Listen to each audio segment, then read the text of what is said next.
আসসালামু আলাইকুম। ছাত্রদের দলে বড় একটা চমক আসতে যাচ্ছে। অনেকেই ভাইবা নিয়েছিলাম আমরা যে সার্জিস হবে ছাত্রদের নতুন রাজনৈতিক দলটির প্রধান। কখন ভাবলাম? যখন আমরা দেখলাম যে ইউনূস সরকারের উপদেষ্টা পরিষদ গঠন করা হলো, নাহিদ, আসিফ, মাহফুজ ওইদিকে চলে গেল, মাঠে ঢুকে সার্জিস এবং হাসনাত। তারপরে আমরা বুঝলাম যে তখনই আমি বলছিলাম যে সার্জিস এবং হাসনাতকে দিয়ে আগামী দিনে রাজনৈতিক দল হবে। আমার ভিডিওটা এখনো আছে। যখন উপদেষ্টা পদে সার্জিস ডাক পায় নাই, আমার ভিডিওটা চ্যানেলে ঢোকেন, এটা কয়েক মিলিয়ন ভিউ আছে, 20-30 লক্ষ মানুষ দেখছিলেন।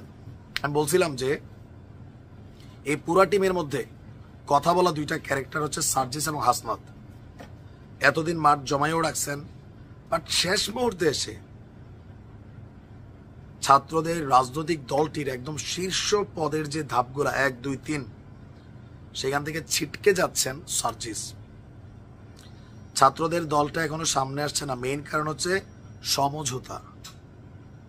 দ্বিতীয় গুরুত্বপূর্ণ পদ নিয়ে 4 জন দাবিদার ছিল, নাসিরউদ্দিন পাটোয়ারি, সার্জিস আলম, আক্তার আর আরেকজন কি আব্দুল কাদের বা যে কোনো একজন তারা ছিলেন। ফাইনালি আমরা দেখছি যে গতকালকে আক্তার তিনি একটা ফেসবুকে ছবি প্রকাশ করেছেন, যেখানে লেখা যে 2 জন বন্ধু, 1 জন ছোট ভাই। বন্ধু মানে মাহফুজ এবং আক্তার, তারা 2 জন একসাথে ঢাকা বিশ্ববিদ্যালয়ে পড়াশোনা করেছেন। আক্তাররা দেখে অনেকে মনে করেন হুজুর, না না, তিনি অন্য লাইনের খেলোয়াড়। আর দ্বিতীয় জায়গায় লেখা 1 জন ছোট ভাই মানে নাহিদ।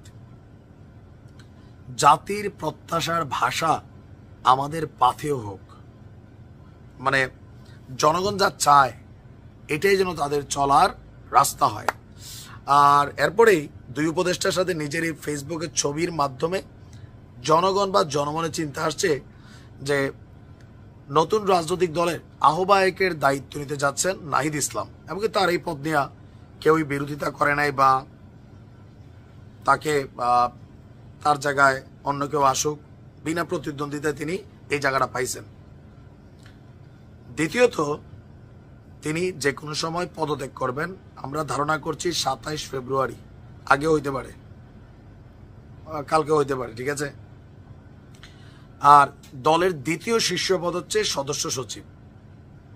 সেই জায়গাটায় দীর্ঘ সমঝোতার পর ছাত্রদের সূত্র বলছে যে সদস্য সচিবের দায়িত্বটা নিতে যাচ্ছেন আক্তার। 3 নম্বর পদে সম্ভবত মাহফুজ অথবা আসিফ।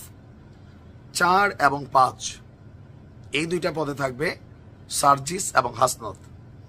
আমরা সবসময় বাংলাদেশে যেটা বুঝি মেধা তালিকা 1, 2, 3, যে কোনো জায়গায় পুরস্কার 3 জনকে দেয়, প্রথম, দ্বিতীয়, তৃতীয়।